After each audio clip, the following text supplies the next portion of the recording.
예, 안녕하십니까. 방금 소개받은 한국외국어대학교 전학선입니다.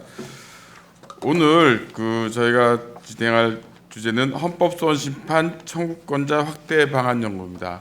헌법재판이 우리나라에서 이제 굉장히 중요하게 논의가 되고 있고 또 국민들의 기본권 보장에 있어서 제일 중점적인 역할을 하는 제도라고 할 수 있는데 오늘 이거에 대해서 청구권자 확대 그리고 또 변호사 강제주의 한번 토론을 해보고자 합니다.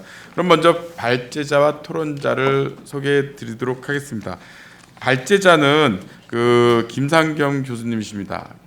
김상경 교수님은 이제 독일 프라이부르크 대학에서 법학 박사학위를 취득하셨고 동의대학교 법과대 거쳐서 지금 동국대학교 법과대학에서 이제 명예 교수님으로 계십니다. 그래서 현재는 한국 스포츠 엔터테인먼트 법학회 회장, 중앙선거관리위원회 행정심판위원회 위원 그리고 현재 유럽법학회 고문님으로 계십니다. 인사 부탁드립니다. 다음은 첫 번째 이제 토론자로 홍승현 부장검사님입니다.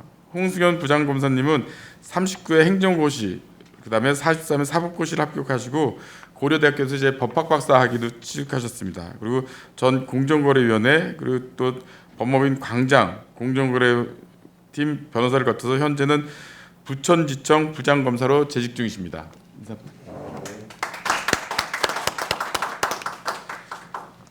두 번째 토론자로 이제 차현숙 한국법제연구원 선임연구원님을 소개해드리도록 하겠습니다. 차현숙 선임연구원님께서는 건국대학교에서 이제 법학 박사학위를 취득하셨고 한국법제연구원 혁신법제 사업본부장을 역임하셨고 현재는 이제 규제법연구센터 선임연구원이시면서 과학기술정보통신부 규제심사위원회 및 적극행정지원위원회 위원, 법제처 법령해석심의위원회 위원으로 활동하고 계십니다. 인사 부탁드리겠습니다. 안녕하십니까. 자, 오늘 세미나 진행은 김상경 교수님께서 한 30분에서 35분 정도 발표를 해주시고요.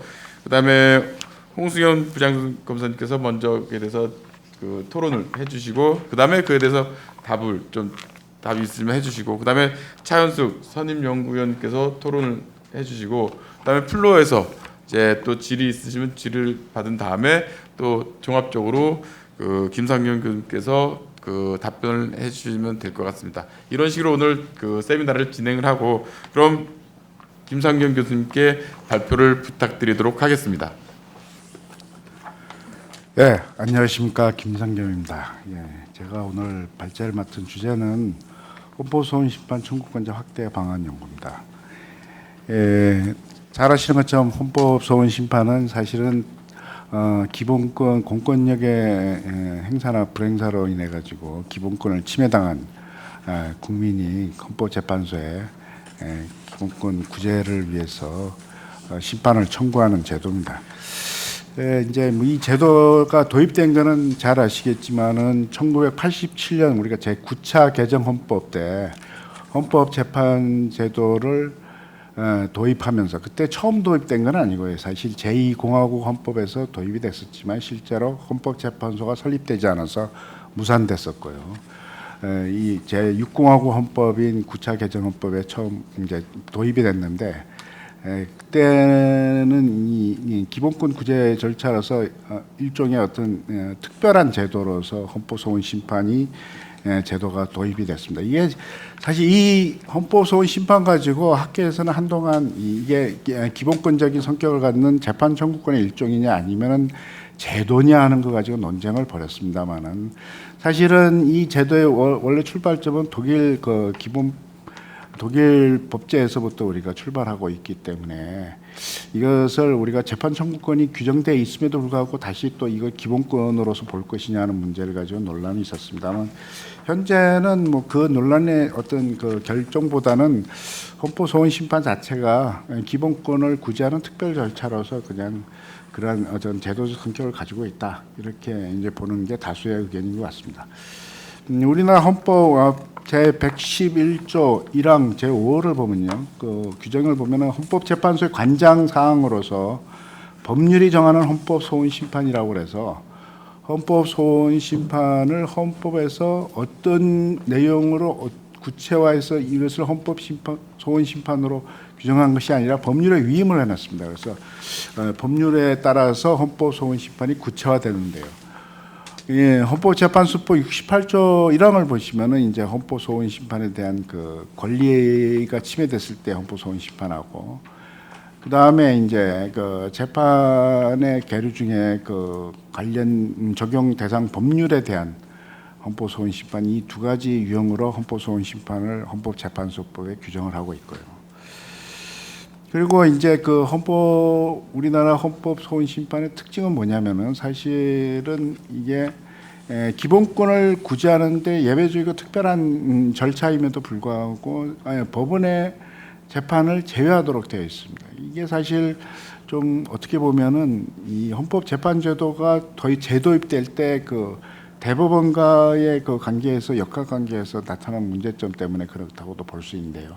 1987년 9차 개정헌법 때 사실 어떻게 보면은 그 8인 소위에서 국회에서 헌법 개정을 할 때 대부분 의견은 헌법재판소 도입을 반대하는 의견이었는데, 이 공화국 때 헌법재판소 제도를 도입했다가 실패한 경험이 있기 때문에 이번에는 헌법재판제도를 제대로 도입하자는 의견이 더 강했기 때문에 도입을 하는 과정에서 대법원이 그렇다면은 대법원과의 별개의 제도로서 도입을 하고, 가능하면 법원의 재판에 대해서는 소를 제기할 수 없도록 해주는 게 좋겠다. 그래서 아마 헌법재판소법에 법원의 재판을 제외하는 게 그 내용으로 들어간 게 아닌가 생각입니다. 근데 이게 나중에 다시 말씀드리겠습니다만, 이게 이제 사실은 그러니까 헌법재판에서 헌법소원 심판을 하나의 종류로 인정했지만, 헌법소원 심판이 사실 우리나라에서 원래 취지와 다르게 변형된 형태로 사실 그 제도가 진행되게 된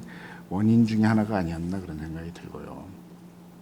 그다음에 또 이제 문제는 뭐냐면, 이제 아까 잠깐 우리 그 전학선 원장님도 소개했지만 이제 변호사 강제주의 문제도인데, 이 변호사 강제주의는 사실 헌법재판소법에 규정이 되어 있습니다. 그래서 이 헌법 소원 심판에서 청구인이 변호사의 소송 대리인으로서의 소송을 청구해서 하지 않으면 소 청구뿐만 아니라 소를 수행하는 소송 수행 능력까지도 이제 할 수 없는 그런 문제 때문에 이제 이것이 논란이 된 적도 있습니다.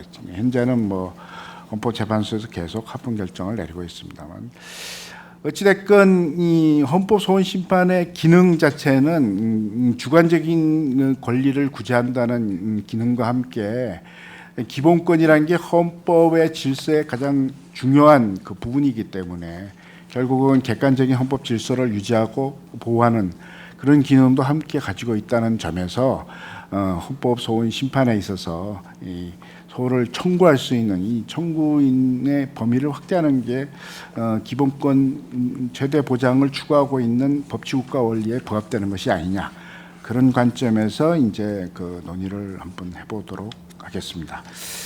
자, 먼저 그러면 이제 우리가 간단하게 제가 이제 헌법 소원 심판과 관련해 가지고 여기서 뭐 심판이라는 자를 붙이지 않은 거는 계속 반복되기 때문에 그냥 헌법 소원으로 축약해 가지고 말씀을 드리도록 하겠습니다. 사실 뭐 헌법 소원은 헌법 재판에 있어서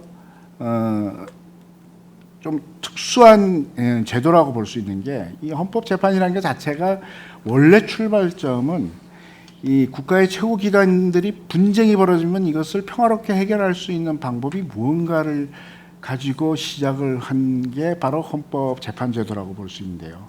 물론 미국 같은 경우에는 이제 1803년 마버리 대 메디슨 사건을 통해 가지고 위헌 법률 심사 제도를 중심으로 해 가지고 헌법 재판이 발전했지만, 유럽에서는 이 기관들 간의 국가 최고 기관들의 분쟁을 해결하기 위한 방법을 헌법 재판 제도가 발전하다가 20세기에 들어오면서 이 국민들의 기본권 침해와 관련해 가지고 사법부가 이것을 완벽하게 보호해 줄 수 있는 절차와 또 실무적인 측면에서 이것을 보완할 수 있을지 모르겠는데, 그렇지 못하다는, 즉 국가 권력에 대한 불신으로부터 또 다른 그 기본권을 예외적으로 보장해 줄 수 있는 방법이 없을까, 그래가지고 등장한 게 이 헌법 소원 심판 제도입니다. 그래서 헌법소원의 출발점이 그렇다는 거. 그래서 헌법재판하고 관련해 가지고 결국은 이제 헌법소원심판도 그러한 관점에서 봐야 되는 게 아니냐. 결국은 헌법 분쟁을 해결하기 위해서 특히 기본권 침해를 구제하기 위한 헌법 질서의 한 축인 기본권 보호와 관련한 것이라는 것이고요. 그 다음에 이제 헌법 그럼 소원의 개념을 우리가 간단하게 살펴보면 결국은 이제 거의 제가 적어놨습니다만 아까도 말씀드린 것처럼 헌법 재판의 전형적인 모습은 아니에요. 이게. 그렇지만 어찌됐건 국가 공권력이 결국은 국민의 기본권을 침해했는지 여부를 가지다가 판단해 가지고 국민의 기본권을 보장해 주기 위한 그리고 구제 절차를 통해 가지고 구제라고 볼 수도 있겠죠. 그래서 그런 관점에서 나온 제도가 헌법소원이다 하는 것이고요. 결국은 이제 공권력 기본권 침해돼서 헌법재판 절차를 통해 가지고 이를 구제하고서 기본권을 보장하는 헌법재판제도가 헌법소원이라 하는 것은 뭐 거의 뭐 어느 국가든지 간 헌법소원 심판을 도입해서 운영하고 있는 국가들은 거의 유사하다고 봅니다. 자, 우리나라는 사실은 여기에서 뭐 이것저것 이제 뭐 학계에서는 이것을 구체적인 내용에 대한 것인지 아니면은 뭐 절차만을 위임한 것이라는 견해가 있습니다만 사실은 헌법소원 제도의 그 본질적인 측면을 고려해 본다면 뭐 양자를 다 포함하는 것이 아닌가 그런 생각이 들고요.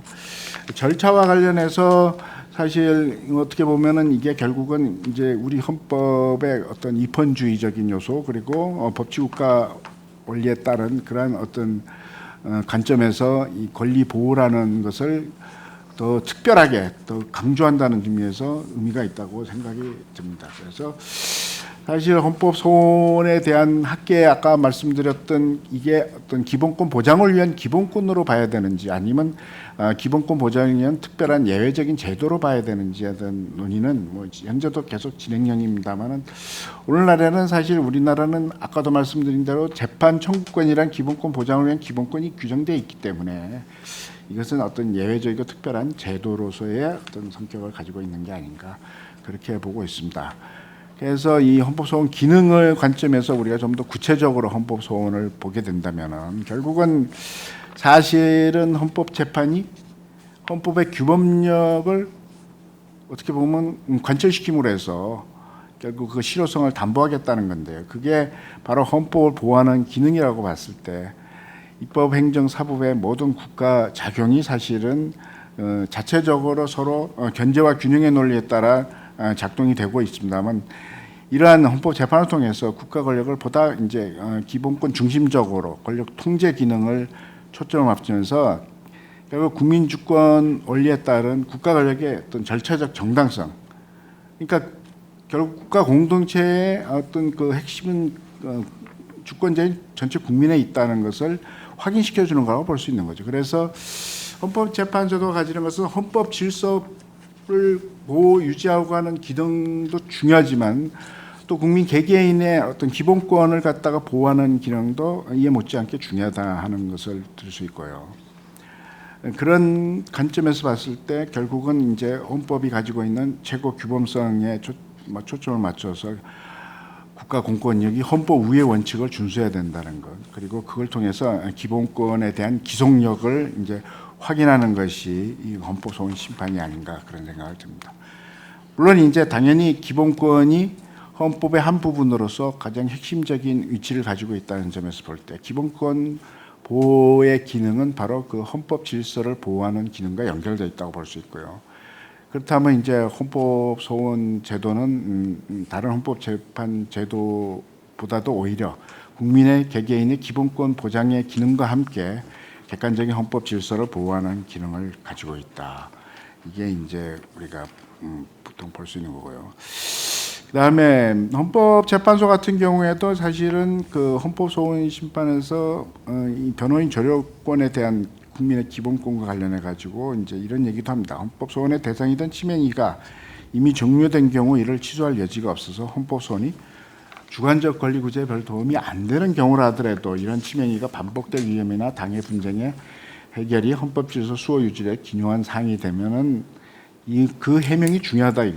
그래서 심판 청구의 이익을 인정할 수밖에 없기 때문에 결국은 헌법재판소도 이 헌법소원 심판의 기능 중에서 또 하나는 중요한 것은 헌법 질서의 수호 유지 기능도 중요하다. 그런 의미로 이제 헌법재판소도 입장을 밝히고 있습니다. 그래서 이런 두 가지 기능이 헌법 소원 심판에 있어서 이제 그 중심에 있는 기능이라고 볼 수 있고요. 그걸 통해서 결국은 헌법 소원 심판이 가지는 제3의 기능은 뭐냐? 국가 권력을 통제하는 기능을 갖게 된다. 이렇게 보겠습니다. 그다음에 이제 헌법소원제도의 그 법적 성격은 뭐 당연히 이제 우리가 68조 1항이 가지고 있는 것은 이 국민의 기본권 침해와 관련해 가지고 권리를 구제하기 위한 거기 때문에 결국 일종의 이제 그 청구적인 기본권이냐 아니냐 하는 문제를 아까도 말씀드렸습니다만 예, 그냥 예외적인 절차로서 제도로 봐야 되느냐 되지 않느냐 그런 것이고요. 그다음에 이제 그렇다 보니까 이제 또 문제가 되는 게 뭐냐면 바로 법원의 재판, 이 재판을 제외하고 있어서 문제가 될 수 있는데 이게 왜냐하면 나중에 보충성 원칙하고 관련해 가지고 모든 그 권리 구제 절차를 다 거쳐야 되는데 그러니까 소진해야 되는데 거기에 가장 대표적인 게 법원의 재판인 거죠. 그런데 그 재판 절차를 대상에서 제외해버렸기 때문에 사실은 보충 원칙에 있어서 상당히 여러 가지 적용할 수 있는 부분이 축소된다는 점을 이제 어떻게 보면 논리적 모순이라고 볼 수 있는데 이것이 사실 우리나라 헌법 소원 심판에 있어서 가장 큰 어떻게 보면 문제점이 아닌가 그렇게 볼 수 있습니다. 물론 이제 예외적으로 헌법재판소가 헌법소원 그 청구의 범위를 점점 확대는 하고 있습니다만 그럼에도 불구하고 사실은 헌법소원의 법적 관점에서 볼 때, 법적 성격의 관점에서 봤을 때 헌법소원 심판의 그 의미를 갖다 상당히 그 축소한다 하는 문제가 있을 것 같습니다. 그다음에 이제 학계고 실무에서도 이제 논란이 되고 있는 게 68조 2항의 헌법소원인데요. 이 소원에 대해서는 이제 사실은 뭐 법률에 대해서 직접적으로 입법 작용이 기본권을 침해했을 때 헌법소원을 청구할 수 있는 68조 1항과 달리 일반 사법재판에서 그 적용 대상이 되는 법률의 위헌성 여부를 가지고 원래는 위헌법률 심판은 그 법원이 헌법재판소에 대법원을 경유하지 청구하는 제도로서 있는데 그 법원이 소송 당사자가 그걸 청구를 해달라고 신청을 했는데 그것을 기각하거나 또는 거부했을 때 이제 각하했을 때 위헌법률 심판 대신에 헌법소원 심판을 청구할 수 있도록 이렇게 만들어놔서 그 성격을 위헌법률 심판 규범 통제의 성격을 갖는다 이렇게 얘기를 하고 있습니다만 사실 뭐 규범 통제 성격을 갖는 것은 어떻게 보면 법령이 기본권을 직접 침해하는 경우에도 규범 통제적 성격을 갖기 때문에 이것을 위헌법률 심판을 사실 우회적으로 개인에게 부여하고 있는 것이 아니냐 이렇게 이야기할 수도 있습니다. 그러나 명칭이 헌법소원으로 되어 있거든요. 이게 어떻게 보면 이 법의 영역에서 상당히 그 명칭도 굉장히 중요한 의미를 갖는데 이거는 독일 헌법소원 제도를 보더라도 독일은 93조 1항의 그 4A 조항을 보면 국민의 기본권 침해에 대한 헌법소원 제도를 규정하고 있으면서 4B항에 보면은 지방자치단체의 헌법소원 제도를 규정하고 있거든요. 지방자치단체는 이 공법인인데 공법인은 보통은 기본권의 수범자이기 때문에 권리 침해에 대한 헌법소원 심판의 특성을 가졌을 때 그런 명칭으로 그러한 어떤 구제에 대한 청구권을 주기는 어려운데 명칭을 독일 같은 경우도 헌법소원이라는 명칭을 쓰고 있습니다. 결국 그건 뭐냐면 거기서 독일의 그 지방자치단체 헌법소원은 법령이 그 지방자치단체의 자치행정권을 침해했을 때 청구할 수 있는 헌법소원이란 말이죠. 그렇다면은 결국은 그 명칭이 헌법소원과 관련해서 명칭을 붙였을 때는 결국 헌법소원으로 봐야 된다. 그 내용이 어떻든 간에 물론 이제 내부적으로는 법적 성격의 그런 규범 통제적 성격을 가지고 있음에도 불구하고 개인이 청구하는 것과 국가기관인 법원이 위헌법률 심판을 청구하는 것은 분명히 구분을 해야 되거든요. 그런 관점에서 봤을 때 저는 뭐 그 내부적으로 성격상 그 위헌법률 심판인 규범 통제적 성격을 가지고 있는다 하더라도 결국 헌법 소원이다 이렇게 볼 수밖에 없지 않냐 이렇게 생각을 해봅니다. 자, 그래서 이제 우리가 청구권 확대와 관련해 가지고 이제 일단은 이 청구권자 청구인의 능력이나 청구인 적격과 관련해서 헌법소원 심판에서 적보 요건에 관한 문제거든요. 그래서 적보 요건에 대해 전반적으로 중요한 부분들을 살펴본 다음에 청구권자의 확대 방안을 우리가 모색해보는 그런 내용으로 말씀을 드리도록 하겠습니다. 자, 적보 요건이라는 게 도대체 뭐냐 하는 것인데요.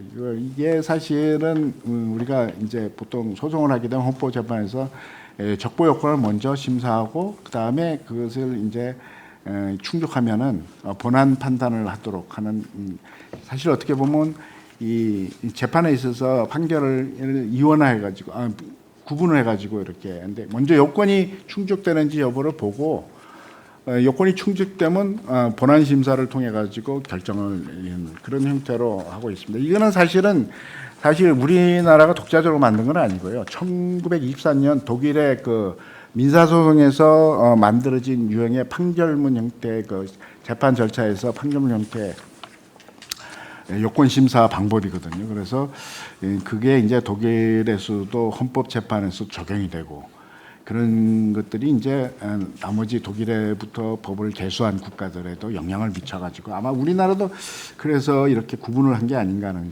거고요. 일종의 이제 적보 요건을 충족해야만 본 심리에 들어가기 때문에 적보 요건이 굉장히 중요한 의미를 갖는다고 볼 수 있겠습니다. 그래서 이제 이제 현행 그 헌법재판소법을 보면 그 적보 요건과 관련된 어떤 요소를 갖다가 법률 규정의 내용으로서 하고 있습니다. 보면은 이제 뭐 공권력의 행사 불행사, 그다음에 기본권 침해, 그리고 이제 법원의 재판을 제하고 다른 구제 절차가 있는 경우는 절차를 모두 거쳐야만 청구할 수 있다. 이런 식으로 이제 개괄적으로 적보 요건에 관한 일부를 갖다가 법률을 통해서 규정하고 있습니다만 그 외에도 다른 조항에서 그래서 이제 헌법소원 심판 같은 경우는 변호사 강제주의가 헌법재판소법 23조에 의해 가지고 적용이 되고 있기 때문에 그 경우에 있어서는 이제 그 변호사 강제주의도 일종의 이제 적보 요건에 해당한다고 볼 수도 있고요. 그 외에도 이제 기간에 관한 규정이라든지 또는 이제 그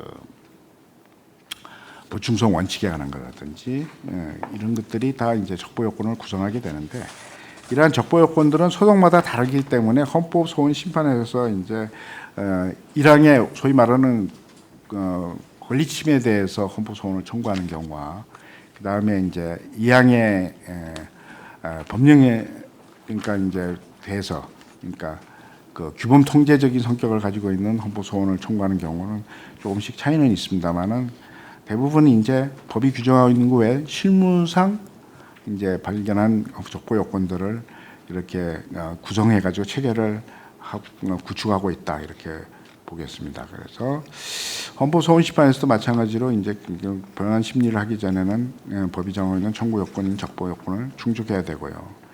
아까도 말씀드린 것처럼 헌법재판소법 68조 1항에 기본적인 적보 요건들을 규정을 하고 있습니다만 이것뿐만 아니라 다른 내용들도 이제 포함시켜 가지고 체계를 구축하고 있다 하는 거고요. 전체적으로 헌법소원의 적보 요건을 본다면은 청구권자에 관한 것, 그 다음에 청구 대상으로서 공권력 행사 불행사, 그 다음에 기본권 침해 법정 요건과 관련해 가지고 직접성, 현재성, 자기관련성 이런 등등이 있고요. 그 다음에 보충성 원칙, 청구 기간, 권리 보호 이익 등. 그 외에도 이제 변호사 강제주의나 일사 부재리 원칙 등도 다 포함이 될 수 있습니다. 포괄적으로. 그래서 개별적인 적보 요건을 우리가 정리해서 보자면은 그렇습니다. 적보 요건에 사실 굉장히 중요한 의미를 갖는 것 중에 하나가 청구인 능력이고요. 그다음에 공권력의 행사고, 그다음에 기본권 침해, 보충성 원칙, 권리 보호 그리고 대리인 선임 등인데요.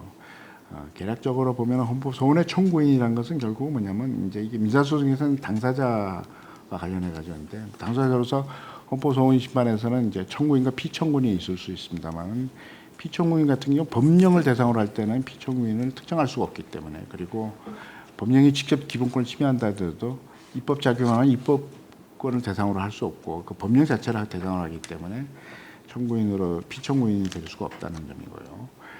그렇다면 이제 이 헌법소원에서 결국은 이제 헌법상 보장된 기본권 침해를 받은 사람이 청구해야 된다는 68조 1항의 규정을 볼 때, 그리고 기본권의 주체, 그러니까 기본권 능력을 가진 사람이 기본권의 주체가 이제 일단 원칙적으로 청구인으로서의 어떤 자격을 갖는다고 볼 수 있겠고요.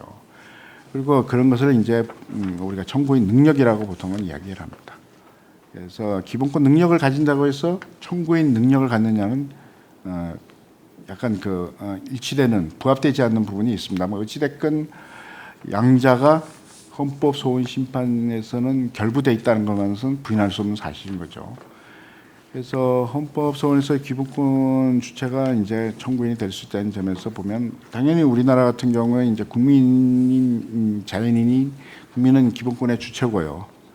외국인 경우에도 이제 뭐 헌법재판소가 이미 판례에서 기본권의 주체로서 인정을 하고 있기 때문에 그 인정되는 범위 내에서는 청구인이 될 수 있다고 보겠습니다. 그다음에 뭐 단체라든지 권리능력 사단 그리고 사법인 등도 기본권의 주체 범위 내에서 청구인이 될 수 있고요. 아까도 말씀드린 것처럼 공법인은 사실 기본권의 수범자고요. 국가 공동체에서 제일 큰 공법인은 국가고 그다음에 또 지방자치단체, 뭐 국가기관 등등이기 때문에 결국은 기본권 수범자로서 헌법 소원의 청구인이 될 수 없는데 예외적으로 국가와 관계에 있어서 기본권 주체의 지위를 인정해 준 경우도 있습니다. 그런 경우는 이제 사실은 공법이라도 기본권 수범자보다는 다른 한편에서 기본권을 능력을 가지고요, 기본권 주체로서 보는 그런 것 때문에 헌법 소원의 청구인의 능력을 인정해 준 게 아닌가 생각하는데 그런 부분에서 사실 좀 다투어야 될 부분들이 많습니다만 여기서는 뭐 그 부분에 대해서 더 이상 이야기는 하지 않겠습니다. 그 다음에 이제 헌법재판소는 기본권을 침해를 받은 자라고 했기 때문에 이 침해를 받았다는 것은 결국은 당사자가 직접 침해를 받은 걸 의미하기 때문에 이런 경우에 결국 본안 판단을 자격을 우리가 청구인 적격이라고 보통 이야기를 합니다. 그래서 소송을 수행하면서 결국은 기본권 침해받은 사람 이러다 보니까 이제 사실은 이 기본권 침해를 받았다는 의미를 갖다가 좀 더 적극적으로 이해를 해야 되느냐 해석을 해야 되는 게 아니냐 이렇게 하는데 또 헌법 소원에서는 소송을 수행할 수 있는 소송 능력이 있는데 결국은 이건 소송을 수행하는 능력은 이제 우리가 변호사 강제주를 채택하고 있기 때문에 대리인을 통해 가지고 할 수밖에 없는 그런 부분이라고 보겠습니다. 자, 다음에는 이제 헌법 소원의 대상인데요. 우리 헌법재판소법 68조 1항에서 공권력의 행사 또는 불행사를 했기 때문에 결국 공권력 작용에 관한 내용을 우리가 헌법 소원의 대상으로 보는데요. 68조 1항은 거듭 말씀드리지만 법원의 재판을 제어하고 있어서 일단 사법작용은 제외한 행정작용이나 입법작용에 대해서만 헌법재판소에 원칙적으로 헌법소원을 청구할 수 있도록 그렇게 해놓고 있습니다.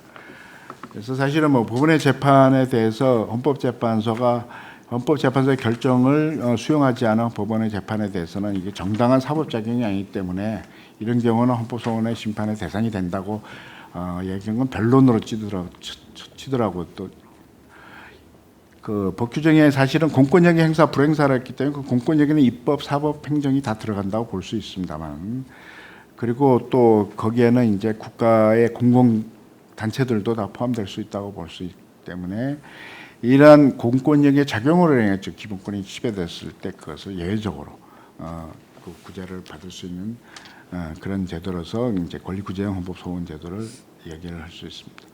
그래서 공권력 작용을 아까도 말씀드린 것처럼 입법작용, 행정작용, 사법작용 나오는데 사실은 우리나라는 법원의 재판을 제외하고 있어서 대부분은 이제 행정작용이나 입법작용입니다. 그러니까 뭐 법령에 대한 걸 직접적으로 법령이 기본권을 침해하면 이게 방법이 별로 없기 때문에 결국은 이거는 다른 구제 절차가 없어서 직접 헌법소원 심판을 청구할 수 있는 그런 대상이 되는 거고요. 그러다 보니까 이제 이 행정처분, 그러니까 주로 이제 행정작용과 관련해서 헌법소원 심판 대상에 대한 논의가 많이 되고 있습니다. 그래서 행정처분은 매우 이제 제한적일 수밖에 없는 게 이 헌법 재판소법에 하면 법원 재판을 제하니까 행정 처분에 대한 분쟁도 행정 소송으로 다 해결할 수 있단 말이죠. 그래서 행정 소송은 법원의 재판이니까 이 법원의 재판을 대상으로 해서 헌법 소원 심판을 청구할 수 없는 규정에 따라서 사실 상당히 제한적이 되어 있습니다. 그래서 이제 기본권을 침해하는 통치행위라든지 행정입법 그리고 행정입법의 부작위라든지 권력적 사실행위, 검사의 불기소 처분 등 뭐 기소유예 뭐 이런 것들이 헌법소원의 대상이 될 수밖에 없는 굉장히 제한적인 그런 대상이 축소되는 그런 부분들이 문제가 되고 있습니다. 어쨌든 이렇게 되어 있고요. 뭐 사법작용에 대해서는 조금 전에 말씀을 드렸기 때문에 넘어가도록 하겠습니다. 그다음에 이제 우리가 이제 이 가장 그 헌법소원 심판에서 이제 그 가장 그 중요한 부분이 이제 바로 기본권 침해 문제인데 이 기본권 침해에서 법적 관련성 문제는 청구인 적격하고 직접적으로 연결되어 있기 때문에 굉장히 중요하다고 볼 수 있고요. 그리고 헌법재판소는 헌법에서 직접 보장된 개인의 주관적 원권을 침해했을 때만 이게 헌법소원을 청구할 수 있는 그 청구인으로서의 능력을 적격을 인정하고 있어서 결국 헌법소원 청구인의 법적 관련성, 기본권 침해에 대한 거. 그래서 기본권 침해에 있어서 이제 보통 자기 관련성이나 직접적 현저성을 그 중요한 내용으로 하고 있습니다. 그 다음에는 이제 보충 원칙에 거의 예외가 가는 건데요. 보충성 원칙은 결국은 다른 법률의 구제 절차가 있으면 이걸 다 소진해야 되는, 다 거쳐서 한 다음에 또 권리 구제를 받아야 될 필요성이나 기대 가능성이 있을 때만 헌법소원을 청구하는 것은 이제 헌법소원의 보충성이라고 그러는데요. 사실은 다른 법률의 구제 절차가 근데 구제 절차의 주 대상은 법원 재판이거든요, 그죠? 그러다 보니까 이제 보충성 원칙하고 이게 법원 재판 제어하는 것에 논리적 모순이 있는 게 아니냐는 논의가 많이 되고 있습니다. 그래서 이제 헌법재판소도 예외를 많이 인정하고 있는데요. 그런 건 뭐냐면 이제 결국은 이제 법령에 권리 구제 절차가 아예 없는 경우, 기본권 침해당했는데 아예 그 구제 절차가 없는 경우에는 보충성 원칙에 예외로 들어가지고 헌법 소원을 청구할 수 있도록 해놨고요. 그다음에 적법한 권리 구제 절차를 거쳤는데 실효적으로 기본 구제를 기대하기 어려울 때는 여러 가지 예외를 인정하고 있습니다. 그래서 신반 청구인이 불이익을 도를 수 없는 정당한 이유가 있는 뭐 착오로 인한 전심 절차를 밟지 않아서 생기는 경우라든지, 그다음에 전심 절차를 통해서 권리 구제가 될 가능성이 거의 없거나 또는 허용되는지 여부가 객관적으로 불확실하면은 그래서 전심 절차를 받는 것을 기대하기 어려울 때는 다 그런 사례들을 전부 다 헌법재판소는 예외로 인정해서 헌법소원 심판 청구를 인정했습니다. 그다음에 권리보호익은 뭐 일단 뭐 어찌됐건 소의 이익이 있어야 된다는 우리가 일반 소송의 원리를 고려할 때 주관적 권리 절차라는 점에서 봤을 때 결국 권리 보호에 이익이 있어야만 헌법소원을 청구할 수 있다는 점에서 우리가 하나 요건으로 하고 있고요. 그다음에 이제 변호사 강제주의는 조금 전에도 말씀드렸습니다만 일단은 국민 개인이 당사자인 경우는 그러니까 본인이 변호사가 아닌 이상은 변호사를 대리인으로 선임해야만 심판 청구나 심판 수행을 할 수 있도록 법에서 규정을 하고 있습니다. 이건 변호사 강제주의인데 이제 학계 일각에서는 독일의 헌법소원 심판에서는 변호사 강제주의를 명문으로 규정하고 있지 않아서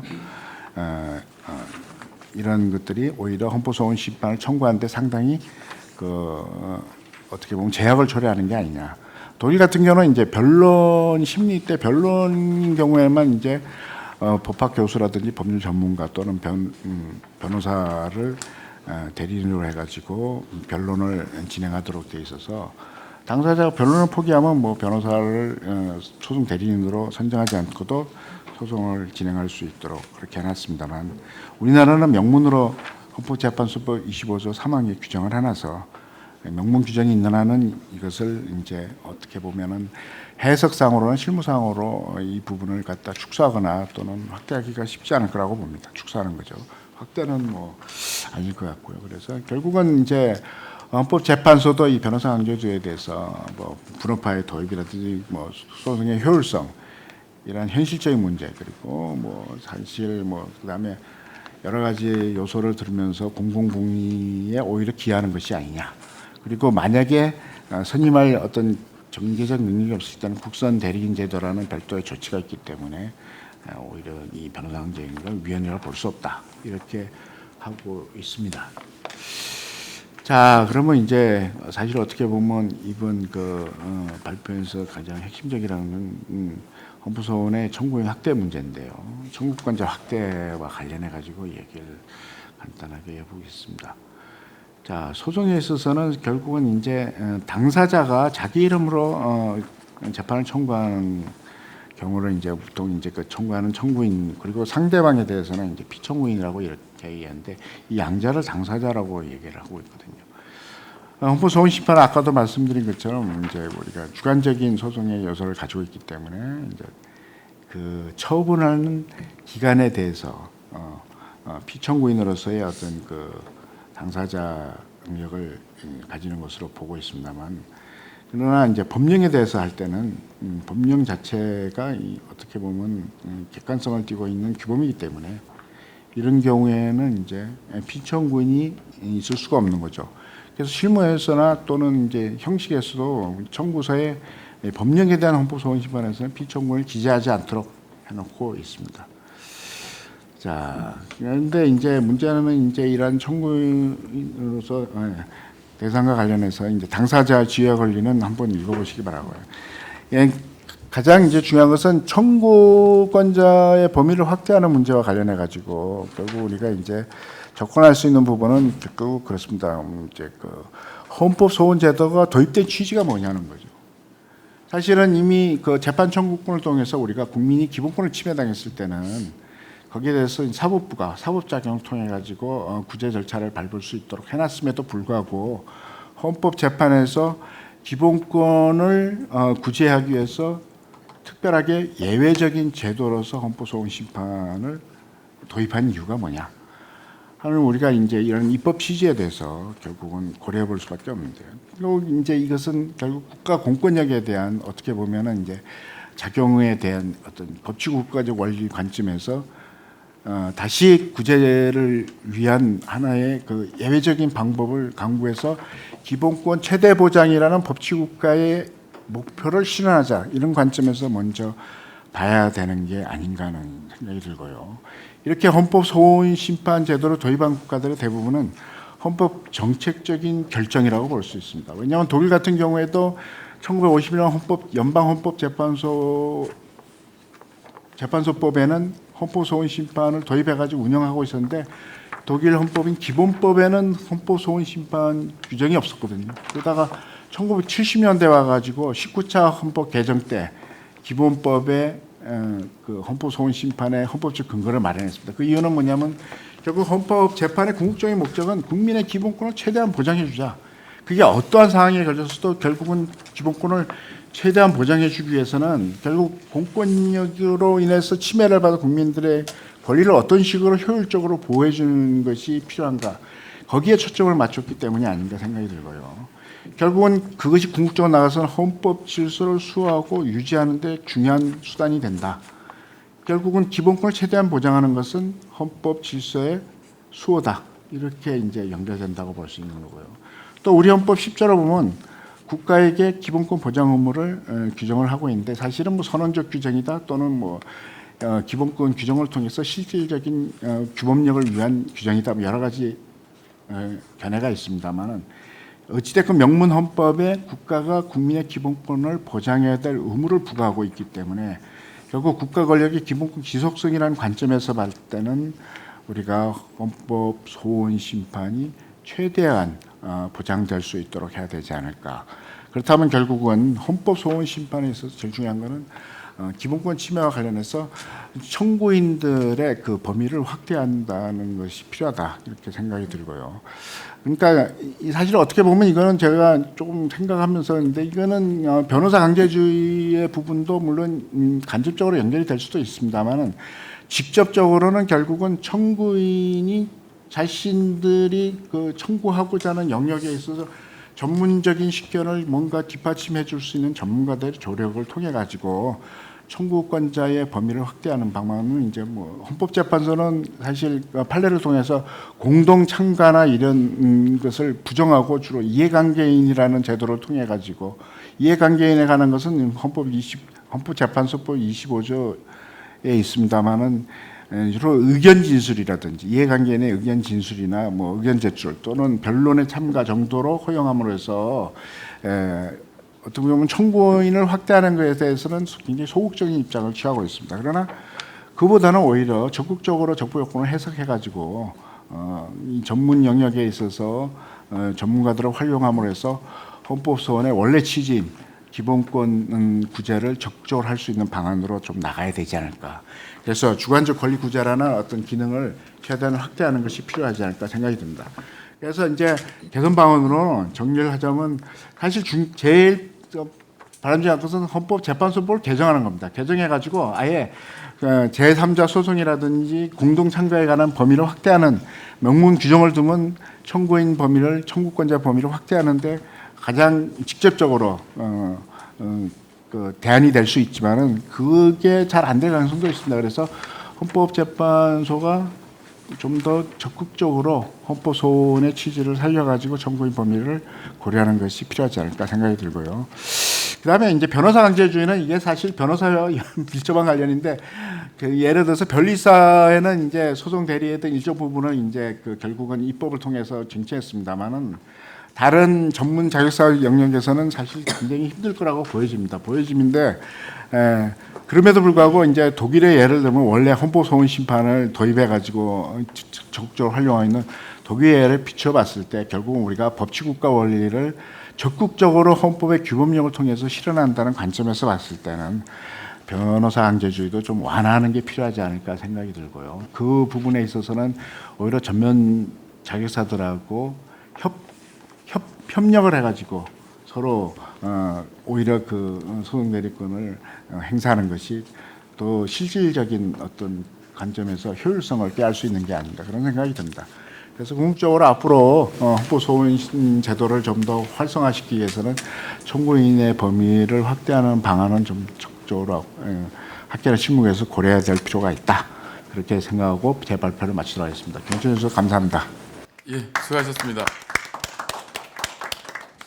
그 청구인의 확대와 관련돼서 그다음에 변호사 강제적 관련돼서 아마 하실 말씀이 많으셨을 텐데 이제 현행 법 제도 하에서 확대를 할 수 있는가 아니면 또 이제 국적으로 그럼 현재 헌법재판소법을 개정하면은 이제 문제가 쉽게 해결될 수도 있지만 그것도 입법 정책적인 문제도 고려할 수밖에 없기 때문에 그 여러 가지 다양한 관점에서 그 제시를 해주셨습니다. 자, 그럼 이에 관해서 먼저 홍승현 부장검사님께서 한 10분 내로 토론을 부탁드리도록 하겠습니다. 안녕하십니까. 홍승현입니다. 세미나에 불러주셔서 감사합니다. 발제문은 헌법의 기본권 보호와 헌법소원의 헌법질서 수호기능 보장을 위해 법률해석기구와 전문자격사 단체에 헌법소원 청구를 허용하거나 변호사 강제주의를 완화하여 이들의 심판 수행을 허용하자는 것으로 보입니다. 헌법소원 제도의 골격을 살펴보면 헌법 111조 1항 5호에서 헌법재판소의 관장사항으로 법률이 정하는 헌법소원에 관한 심판을 규정하고 있고 헌법재판소법 4장 5절은 헌법소원 청구사유 등 헌법소원의 심판 절차를 규정하고 있습니다. 또한 일반 심판 절차를 규정한 3장은 25조에서 변호사 강제주의를 선언하고 40조 1항에서 민사소송법과 행정소송법을 준용하도록 규정을 두고 있습니다. 헌법소원은 청구인 개인의 권리구제뿐 아니라 이를 통해 독립된 객관적인 헌법질서 수호 기능을 수행하고 있지만 우리 입법자는 공권력의 행사 또는 불행사로 인해 헌법상 보장된 기본권을 침해받은 자만이 헌법소원을 청구할 수 있도록 제한하여 헌법소원의 객관소송화, 공익소송화에는 한계를 설정하고 있는 것으로 보입니다. 발제문의 지적과 같이 헌법소원은 각국의 사법제도에 대한 헌법정책적 결단에 달려있는 것이고 절대적인 기준이나 운용 방법이 있는 것은 아니지만 입법자는 법률의 합헌성 추정 원칙, 무익한 제소로 인한 사회적 비용, 소의 이익을 요구하는 소송제도 일반론 등을 종합적으로 고려하여 청구인 범위를 합리적으로 제한한 것으로 보입니다. 위헌 소원의 객관적 헌법 질서 수호 기능을 중시하여 발제문은 법률 해석 기구나 전문 자격사 단체의 심판 청구를 허용하자고 제안하고 있는데, 법률 해석 기구나 전문 자격사 단체의 개념과 범위를 명시하고 있지 않아 주장 취지를 명확히 하고 논의 활성화를 위해서는 법률 해석 기구나 전문 자격사 단체의 개념과 범위를 특정할 필요가 있어 보입니다. 헌법재판소도 국가 지방자치단체나 공법인 등은 기본권의 주체가 아니고 기본권을 보호 실현해야 할 책임과 의무를 지니고 있을 뿐이라 청구인 적격이 없다고 예외적으로 헌법소원 심판을 제기할 수 있다고 판단하고 있습니다. 정부나 공법인 등이 아닌 법률 해석 기구나 전문 자격사 단체의 헌법소원의 당사자성을 인정하는 것은 헌법상 기본권 보호, 헌법 질서 유지를 위한 방법의 문제인데, 헌법재판소는 주관적 권리보호 이익을 결여한 심판 청구라도 해명이 헌법적으로 중대한 의미를 지니고 있는 경우라면 헌법소원에 이익이 있다고 보고, 별도 집행행위 없이도 직접적 현재적으로 기본권을 침해하는 법률이나 공포 시행되지 않았어도 기본권 침해가 충분히 예측되는 경우 등도 헌법소원의 대상으로 인정하고 있어 발제문이 제한하는 청구인 확대 필요나 실익을 인정할 수 있을지, 예외적인 필요 사유가 존재한다 하더라도 무익한 심판 청구의 우려가 있고 이로 인한 사회적 비용이 발생하는 것과 비교 형량했을 때 청구인 범위 확대 이익이 과연 더 크다고 볼 수 있을지 살펴보아야 할 것으로 보입니다. 전문 자격사 단체의 경우에는 관련성 있는 법률에 대하여 헌법소원의 청구를 허용하자고 하였으나 실제 관련성 범위를 명확하게 구분하여 소의 적법 요건을 갖추었는지 판단하기도 쉽지 않을 것 같습니다. 이와 관련하여 법률 해석 기구나 전문 자격사 단체의 위헌 소원을 허용하는 외국 입법 예가 있다면 그 구체적인 운영 형태가 어떠한지 등에 대하여 발제자께서 말씀해 주셨으면 합니다.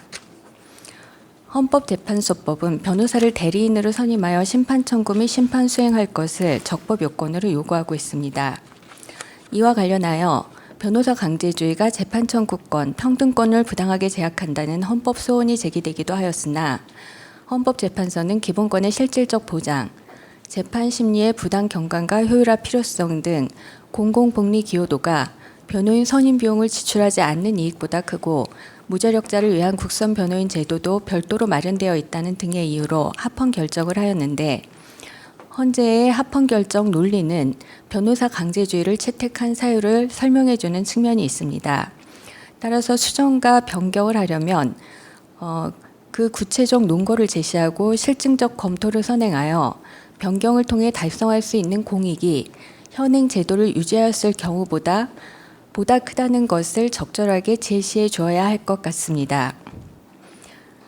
발제문은 우리 법에서 헌법재판에 변호사 강제주의가 있다고 하였으나 형사재판의 경우에는 법이 정한 중대한 사안에서 피고인의 이익을 두텁게 보호할 필요가 있기 때문에 변호사 강제주의가 채택되어 운영되고 있고, 증권 관련 집단소송법 등 여러 법에서 변호사 강제주의가 채택되어 있고, 민사소송에도 상고법원 관련하여 변호사 강제주의를 채택하기 위한 법안이 꾸준히 발의되어 왔습니다.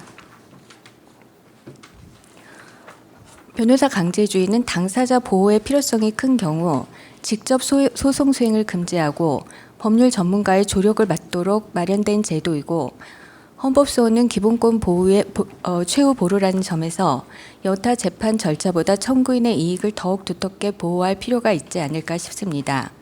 이와 같은 면에서 헌법재판에 있어 변호사 강제주의 채택은 이른 수긍할 수 있는 입법적 결단으로 보입니다.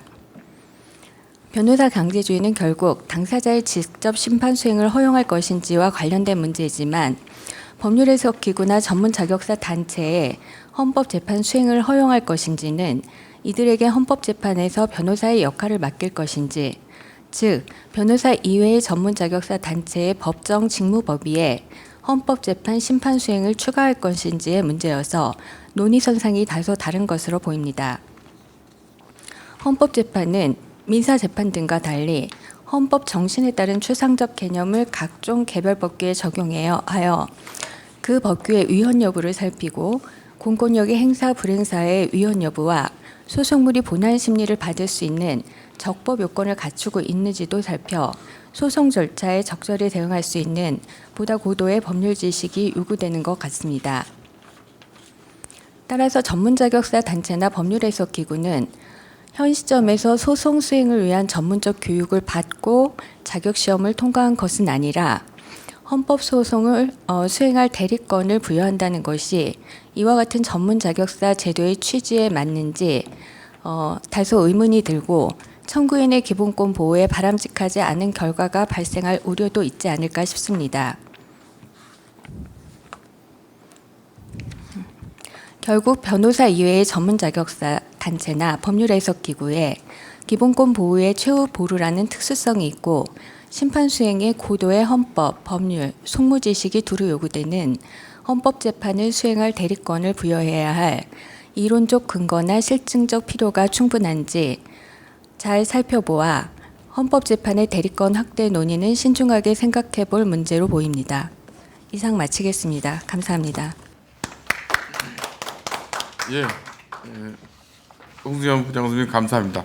어떻게 주최 측에서 잘 섭외를 하셨는지 발제자 토론자가 약간 견해가 다른 게 느껴집니다. 그럼 아마 재밌는 토론과 발제가 되는 것 같기도 한데, 자 이거에 대해서 주로 이제 토론을 의견 제시형에다가 한두 가지 질문도 섞으셨는데 이거에 대해서 필히 김상경 교수님께서 말씀을 해주셔야 될 것 같습니다.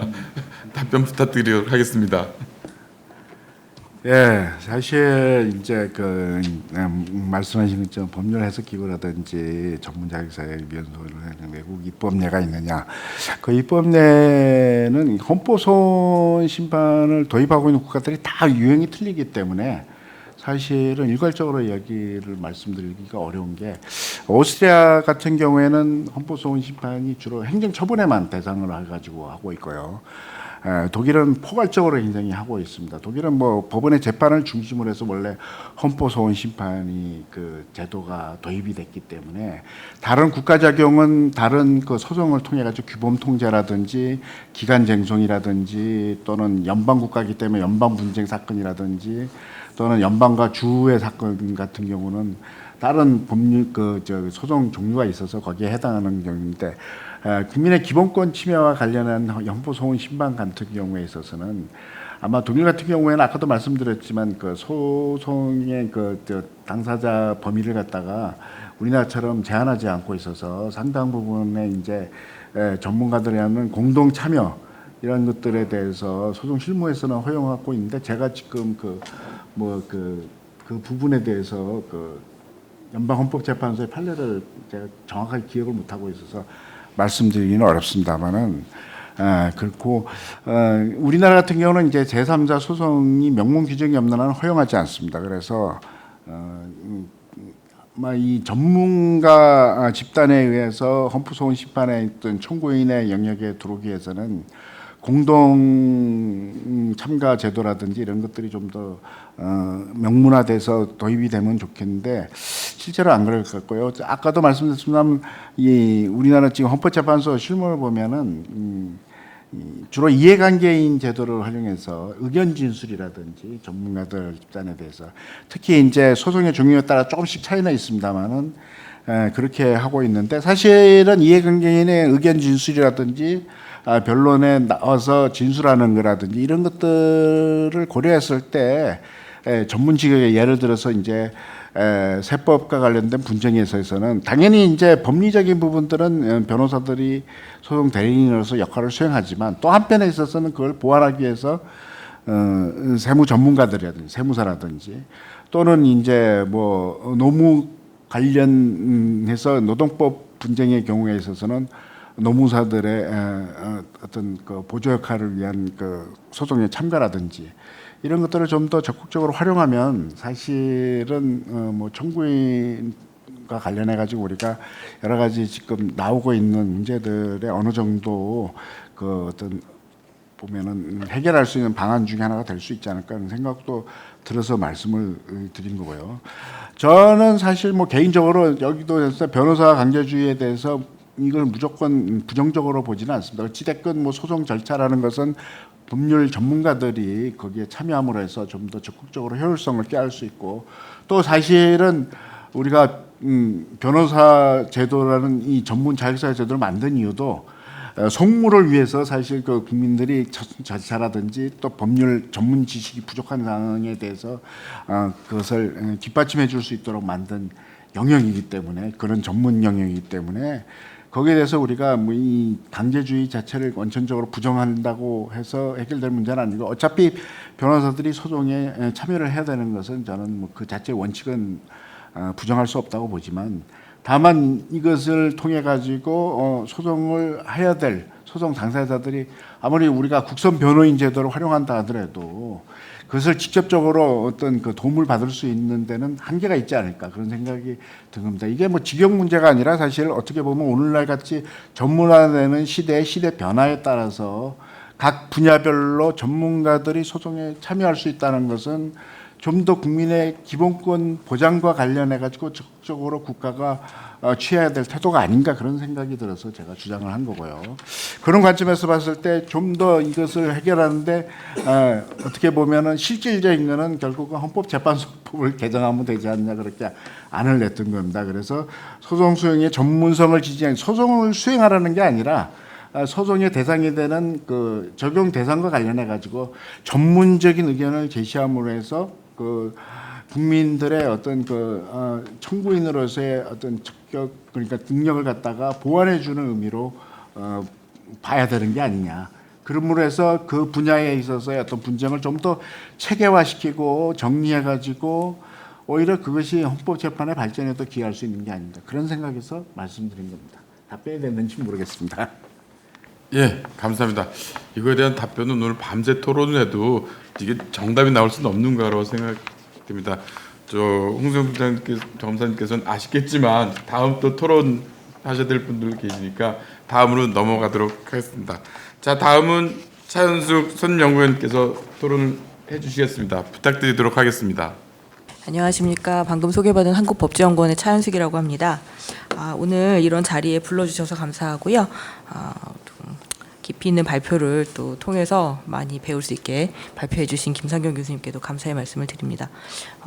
앞서 발표에서 나왔고 또 우리 검사님께서 토론해 주신 내용, 이렇게 중복된 사항들은 조금 빼고 조금 나머지 부분에 대해서만 의견 드리는 것으로 토론에 가름하도록 하겠습니다. 헌법재판소법 25조 3항에서 변호사 강제주의를 채택을 하고 있고, 그 사항에 대해서는 교수님께서 발표 때 설명을 충분히 해주셨기 때문에 그 부분은 이제 넘어가도록 하겠습니다. 이제 헌법재판소가 변호사 강제주의에 대해서 여러 번 같은 취지로 결정을 해왔습니다. 그래서 1990년 이제 89 헌마 120 사건부터 시작해서 최근까지도 같은 견해로 지속적으로 이제 변호사 강제주의가 위헌이 아니다라고 하는 결정을 내려왔고요. 그 사안에 어떠한 결정을 내렸는지 그 결정 요지에 대해서 간단하게 정리를 해보았습니다. 그래서 이제 지속적으로 동일한 그 결정을 내려왔다는 것을 저희가 확인할 수 있습니다. 다만 이제 이 강제주의의 그 기능에 관해서 이제 설명을 하면서, 첫 번째는 이제 법률 지식이 불충분한 당사자가 스스로 심판 청구를 해서 이를 수행할 경우 헌법재판의 특유한 절차적 요건을 흠결하거나 전문적인 주장과 자료를 제시하지 못해서 침해된 기본권 구제에 실패할 위험이 있기 때문에 이러한 변호사 강제주의를 통해서 위험을 제거하고 감소시켜서 기본권의 침해에 대한 구제를 보장하기 위해서 강제주의를 채택하고 있는 것이고, 또 다음으로는 변호사가 당사자를 설득해서 승소의 가망이 없는 헌법재판의 청구를 자제시키고, 또 다른 한편으로는 헌법재판에서의 주장과 자료를 정리, 개발하고 객관화하는 기능을 변호사가 수행을 함으로써 재판소와 관계 당사자 모두가 시간이나 노력, 비용을 절감할 수 있도록 하고, 이렇게 해서 조금 여축된 시간과 노력이 헌법재판의 질적 향상에 투입될 수 있게 하는 그런 기능을 갖는다라고 하였고요. 다음으로는 변호사가 재판이 헌법재판이 공정하게 진행되도록 감시하는 역할도 수행하고 있고 이것이 국가사법의 민주적 운영에 기여를 한다라고 하였습니다. 그럼에도 불구하고 이러한 강제주의를 채택하고 있기 때문에 국민이 이제 경제적인 부담을 가질 수 있게 된다라고 하였지만 그런 부담에 대해서는 이제 국선 변호 제도를 두고 있어서 문제가 되지 않는다라고 이제 지속적으로 판단을 해왔습니다. 다만 이러한 이제 그 주장과 관련해서 2008 헌마 439 결정에서 재판관 조대현, 재판관 송두한이 반대 의견을 제시한 바 있습니다.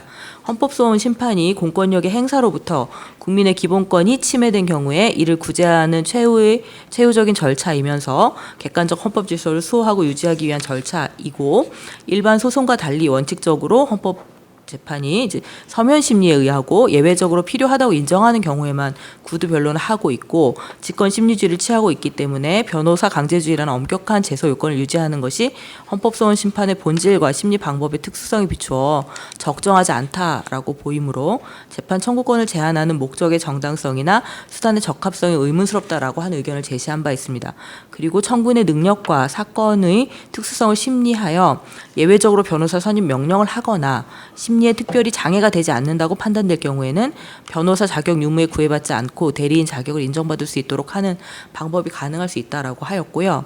지정재판부의 업무를 강화하거나 공탁금 제도를 활성화하거나 또는 변호사 수임료에 대한 보조금 지급 등 다른 대체 수단을 통해서도 헌법소원의 남용을 방지할 수 있고 심판 청구의 보정 요구나 민사소송법상 성명 준비 명령 등을 통해서도 청구인을 보호할 수 있는 다양한 방법이 있다라고 하였습니다. 동시에 국선 대리인 제도가 이러한 이제 신청을 위한 요건이 좀 엄격하기 때문에 일반 국민이 이 권리 보호를 하는 데 있어서 효과적으로 기여하고 있다라고 보기 어렵고 이 제도가 존재한다는 것만을 이유로 해서 변호사 강제주의가 정당성이 있다라고 보기 어렵다라고 하는 그 반대 의견을 제시한 바 있습니다. 이런 반대 의견에 조금 기반해서 좀 살펴보자면 오늘 논의하고 있는 이러한 청구권자 확대에 대한 논의가 조금 의미를 갖지 않을까 하는 생각을 해보았고요.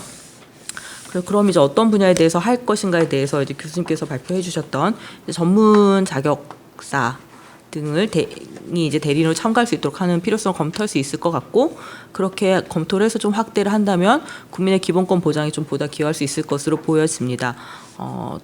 그것은 이제 심리에 특별히 장애가 되지 않는다고 판단되는 경우에 할 수 그 대리인 자격을 인정받을 수 있도록 하는 방법으로 적극적인 활용이 검토가 될 수 있을 것으로 보이고 이런 경우에는 이제 우리 검사님께서 앞서 토론해 주셨듯이 조금 다만 이제 헌법재판 절차에 대한 이 전문 자격사의 전문성 확보, 헌법재판에 대한 전문성 확보를 어떻게 할 것인지에 대한 논의도 같이 조금 진행된다면 이런 검토가 조금 더 의미 있게 진행될 수 있을 거라고 보여집니다. 네, 이상입니다. 예, 감사합니다. 뭐 특별한 그 질문이라든가 보다는 의견을 제시하시는 것으로 토론을 해주셨습니다. 혹시 그러면은 플로어에서 질문이나 의견이 있으신 분께서는 말씀해 주시기 바랍니다. 예, 부탁드리겠습니다. 네, 김신현 재무사입니다. 오늘 우리 홍수영 검사님께서 주제 토론해 주신 내용 중에서 변호사 강제주의에 대해서 수정이나 변경을 추진하기 위해서는 필요한 구체적인 논거를 제시하고 실질적인 검토를 선행해야 된다고 하셨는데 사실 실무상으로 여러 가지 부분들은 얼마든지 예를 들 수 있을 것 같습니다. 문제는 가장 큰 문제는 이제 헌법 소원을 제기할 수 있는 청구 기한 자체가 너무 짧다는 거죠. 이게 사실은 자기가 침해를 받은 거 안 날로부터 90일 이내 그리고 침해가 있은 날로부터 1년 이내에 청구를 해야 되고 둘 중에 하나로 더가 되면 사실 헌법 소원을 갖다 청구할 수 자체가 없습니다. 그런데 변호사 강제주의를 채택하고 있는 입장에서 변호사들이 납세자를 실질적으로 만나는 그 시점 자체가 굉장히 늦다는 거죠. 변호사들 중에 실제로 정부를 기자하거나 세금 신고를 직접 대행하는 변호사는 거의 없습니다. 그렇다 보니 사실상 어떤 새로운 법률이 시행되거나 특히 법률뿐만 아니라 우리나라 과세관청은 그 밑에 시행령, 시행규칙 그리고 여러 가지 예규나 통치기에서 움직이고 그것들로 인해서 침해받았다는 사실을 아는 단계에서 특히 조세 분야에서는 변호사가 굉장히 늦출 수밖에 없다는 거죠. 그래서 실질적으로 납세자 권리 구제를 받을 수 있도록 업무 자체를 그러니까 헌법 소원 자체를 청구할 수 있는 기한 자체가 도가되기 때문에 그게 가장 큰 변호사 강제주의의 문제점이 될 수도 있다는 걸로 저는 생각됩니다. 그리고 두 번째는 그 우리나라 법률에 있어서 사실 법률이 완벽성을 추구해야 되지만 법률 자체가 완벽하지는 않을 수 있는데 예의 없는 법률이 있다는 것 자체에 대해서 좀 의구심을 가질 수밖에 없습니다. 특별히 변호사 강제주의에 대해서 예외를 전혀 두지 않고 있는 것이 합헌이라고 판단하는 헌법재판관들조차도 변호사이기 때문에 사실은 자기 직역이나 자기한테 유리한 쪽으로 판결을 내리지 않느냐라는 의심에서 완전히 자유로울 수 없다고 보여집니다. 사실은 이게 세부 포럼에 대해 준비를 하면서 변호사 강제주의라는 의미도 저도 나중에 알게 됐거든요.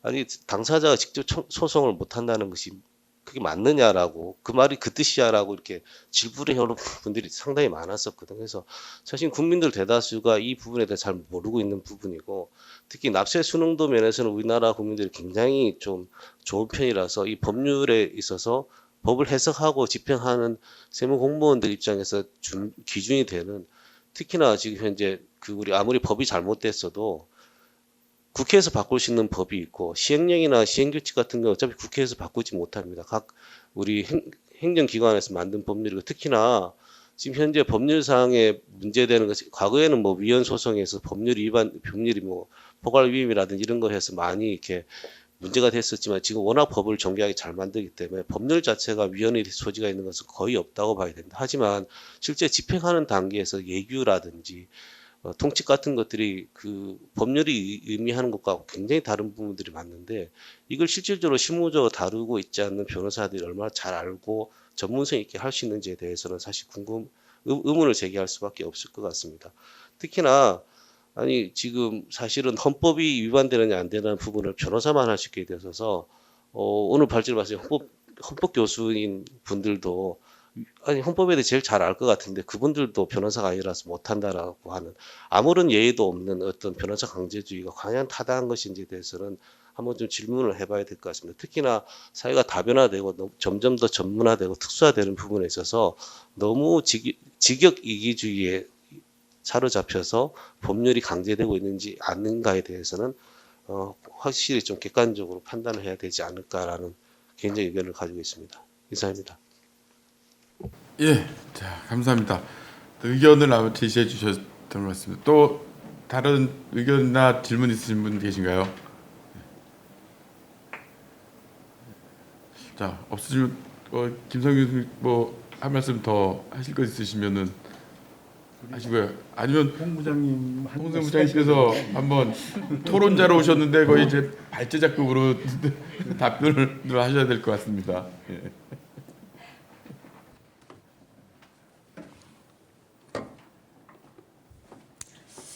변호사 강제주의와 관련하여 지금 말씀하신 그 직역 이기주의 문제는 전문 자격사 제도의 모든 제도가 다 동일하지 않을까 저는 그런 생각이 듭니다.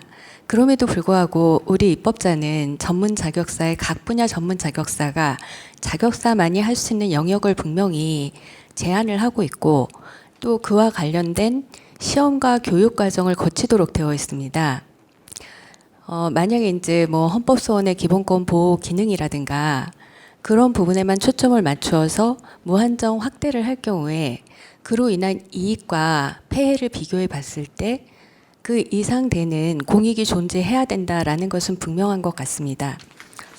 그리고 또 그 변호사 강제주의와 관련해서 이게 이전에도 나온 얘기이지만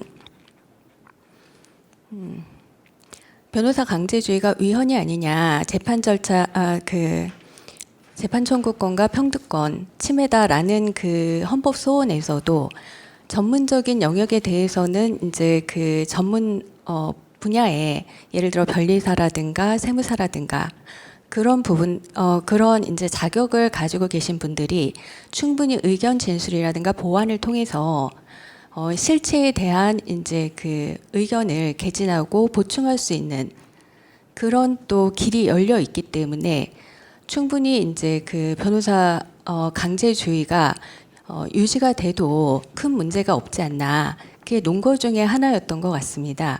지금 말씀하시는 이제 다양한 헌법소원의 그 또 청구인, 청구 기간 관련해서 마찬가지 얘기일 것 같긴 한데 결국은 그게 문제가 됐을 경우에는 충분히 뭐 직접적으로 이제 의원 소원에 대한 대리권을 심판 절차를 진행을 하지 않고도 충분히 이제 변호사를 위임해서 헌법 소원을 진행할 수 있는 길은 열려 있다라고 생각이 되고 그러면은 이제 그 기한 제한의 문제는 조금 다른 문제가 아닐까.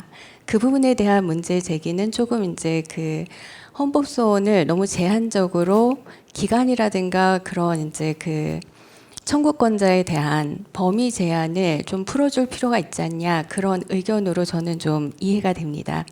감사합니다. 예, 감사합니다. 또 하실 말씀 있으신가요? 이상민 교수님. 예. 예. 저는 이제 이 주제를 맡아서 발제를 하면서 생각한 것은 이제 헌법소원 심판이 사실은 법원의 재판을 제외함으로써 상당히 제한된 범위 내에서만 청구가 가능하도록 된 그 부분이 사실 문제였다고 보고 사실 그 부분과 관련해 가지고 헌법소원 청구가 좀 또 뭐 확대될 수 있었으면 좋겠다 그런 생각을 했었습니다만 사실 뭐 이거는 뭐 입법 정책적으로 이미 그 헌법재판소법에 규정을 해놨기 때문에 이 부분을 우리가 피해가기는 어려울 것 같고요. 법원의 재판을 아마 삭제하면은 독일처럼 헌법소원 심판이 엄청나게 그 폭주할 가능성도 있고 그래서 독일 같은 경우는 헌법소원 심판 절차 자체를 이원화시켜 가지고 아예 그 처음에 그 사전 심사 절차를 더 강화해 가지고 헌법소원 심판을 받을 것이니 말 것이니를 하는데 그 당시 실무를 보면은 이제 그 법원의 재판에서 법리 적용을 잘못한 경우 그리고 또 이제 그 절차상의 하자가 있는 경우 이런 몇 가지의 어떤 기준을 정해 가지고 헌법소원 심판을 이제 일단 어떻게 보면은 이제 그 다음 절차로서 적부 요건을 심사하고 이런 식으로 이제 한 것 같습니다. 그래서 우리 같은 경우에도 사실은 이 기왕의 헌법소원 심판을 받아들였으니까 우리가 과거에 대법원이 계속 이제 뭐 권리 구제는 대법원을 중심으로 들어가야 된다 해서 법원의 재판을 제외함으로 해서 사실 국가 공권력의 행사 불행사로 인해서 기본권 침해됐을 때의 의미를 퇴색시켰는데 그런 부분에 대한 기본적으로 입법 정책의 변화가 와서 헌법재판소법이 개정됐으면 좋겠다는 생각이 들고요.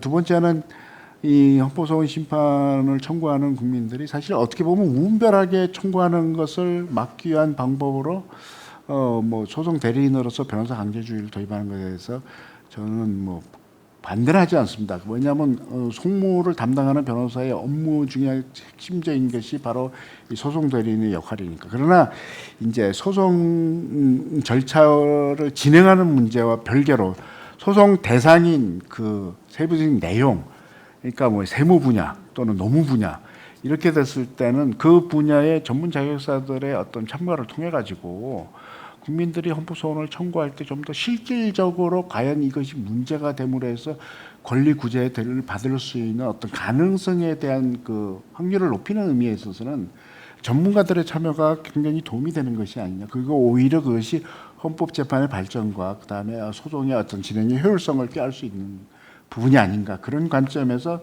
청구인의 확대 문제를 갖다가 말한 것이라고 볼 수 있을 것 같습니다. 그래서 뭐 다른 의견들이 계시겠지만은 저는 기본적으로 국민의 기본권을 최대한 보장하기 위한 방법은 우리가 이것저것 다 고려해봐야 된다. 그런 관점에서 앞으로 좀 더 연구가 진행됐으면 좋겠습니다. 예, 말씀하시기 바랍니다. 그 청구인 그 청구권 확대 방안에 대해서 저는 두 가지 생각을 해보는데요. 첫째 하나는 지금 전문 자격사에게 넓히는 거 하나, 그리고 또 하나는 모든 분야에 다 넓혀버리는 거 생각을 할 수 있거든요. 두 가지를. 근데 정말은 전문 자격사만 넓히는 것은 실은 문제가 좀 있을 수 있다. 왜냐하면 아까 이제 우리가 이제 토론자 발표자 이제 말씀하셨지만 이 직역에 대한 어떤 혼동이 생길 수 있는 부분도 있거든요. 분명히 중첩되거나 하는 부분들. 우리가 예를 들어서 어느 부분은 어느 전문 자격사의 부분이라고 생각하지만 실제 우리가 이제 벌어진 사회 현상은 중첩될 수도 있고 이런 부분들이 있기 때문에 정말은 이게 이제 그런 문제까지 고려하면은 좀 언제 그 어떤 전문 직역에 대한 그 어떤 정의나 뭐 이런 것들도 상당히 필요한 부분이라 생각이 들어요. 그래서 이게 지금 그리고 또 하나는 이제 헌법에 대한 소원 문제가 일반적인 민사 소송하고 달라서 여기에 대한 어쩜 조금은 더 거기보다는 전문적인 어떤 지식이 더 필요한 부분도 있고 그 부분에 대해서 만약에 우리 어떤 헌법재판소에다가 일반인들이 이제 그 헌법 소원을 제기할 때 정말은 일반인이 하더라도 전문가의 도움을 받을 수밖에 없는 상황이 돼 있단 말이죠. 그러니까 그런 부분까지 생각하면 이게 지금 완전히 이제 아까 말씀드린 완전 모든 국민에게 넓힐 거냐, 전문 자격사로 넓힐 거냐의 문제로 보면 이 전문 자격사까지만 넓히자는 문제는 조금은 또 다른 문제를 하나 발생시킬 수 있다. 그래서 이 전 국민에게 그러면은 이거 만약에 넓혀보자 하면은 실은 여러분도 이제 아시다시피 민사소송의 경우에 지금 뭐 변호사 강제주의가 아니지만 아닌 부분이 되게 많지만 실제 그 일반 국민들이 변호사 끼지 않고 들어가서 이기는 가능성은 많지 않단 말이죠. 그래서 이런 부분까지 고려하면 조금 복잡한 문제들이 생길 수 있을 것 같은 생각이 들어서 거의 말씀만 드립니다. 예. 예, 또 다른 분 없으신가요? 예, 그 이 헌법소원 심판 제도가 우리나라에 이제 87년도에 헌법이 개정돼서 88년 9월 18일 뭐 17일인데 그때 이제 헌법재판소가 개원되었고 이제 그 20년 넘고 이제 이렇게 30년 넘고 이제 그렇게 지났는데 사실 그 작년 최근에 1년에 한 3천여 건이 청구가 됩니다. 헌법재판소에. 그 중에 헌법 전체가 근데 대다수가 이제 헌법소원 심판이죠. 뭐 위헌법률 심판도 있지만 그건 업계가 안 되고 물론 이제 탄핵 심판, 정당 해산 심판 같은 경우는 손에 꼽을 정도. 그다음에 뭐 권한쟁의 심판도 여태까지 한 100여 건밖에 없고 나머지가 다 위헌법률 심판하고 헌법소원 심판인데 헌법소원 심판이 대다수입니다. 근데 한 3천여 건 되는데 그 중에 본안 재판 전원 재판으로 가서 본안 판단 받아보는 의미 있는 판결 결정들은 한 1년에 한 6, 700건 정도 되지 않나 이렇게 제가 기억이 됩니다. 작년에 한번 제가 연구를 해봤더니 이제 그렇다면 뭐 감히 남소라고 얘기하기는 좀 어렵지만 어떻게 보면 제대로 판단을 받아보지도 못하고 적법 요건에서 각하되는 사건이 굉장히 많다는 거를 알 수가 있습니다. 그렇다면 그런 것들은 좀 제대로 권리 구제를 위해서는 뭐 전문가의 도움을 반드시 더 받든가 아니면 그 불필요한 그 헌법 재판은 됐다는 것이 될 수가 있겠죠. 그런 걸 위해서는 어느 정도 이제 전문가의 도움은 필요한데 결국 이제 가장 중요한 거는 어떤 직역 이기주의보다는 특히 이제 헌법소원 심판과 관련돼서는 그 국민들의 기본권 보장이 충실히 될 수 있는가 이게 이제 가장 중요한 그 주안점이 돼야 되지 않을까 생각이 됩니다. 실제로 소송 체계상 우리나라에서 뭐 예산과 관련됐다든가 아니면 뭐 하다못해 정부조직법, 법원조직법 이거는 거의 심판 대상이 될 수가 없습니다. 왜냐하면 그런 것들이 국민의 기본권을 직접 침해할 일이 없기 때문에 그런 것들은 입법이 잘못돼도 다툴 수 있는 방법이 거의 없는 것도 사실 문제거든요. 이런 여러 가지 소송 체계상의 문제도 있고 지금 말씀하신 또 변호사 강제주의에서 헌법재판소에서는 국선 대리인 제도가 있다고 하지만 헌법재판소에서 한 14, 15년 전부터 이제 모범 국선 대리인 사항도 줍니다. 그만큼 어떻게 보면 모범 국선 대리인 사항을 준다는 거는 국선 대리인들이 제 기능을 못하는 것도 될 수 있다는 거꾸로 저희도 생각되거든요. 충실히 대리인소의 기능을 못한다면은 과연 거기 변호사 강제주의의 위헌성을 제거할 수 있는 요소로 충실히 작용할 수 있는가 하는 것도 우리 한번 다시 생각해 봐야 될 것이고 이런 변호사 강제주의와 그다음에 청구권자 확대 같은 경우는 그 소송 체계 자체를 다시 한번 우리가 검토하는 계기가 될 수 있기를 바라면서 오늘 토론회를 마치도록 하겠습니다. 다들 감사합니다.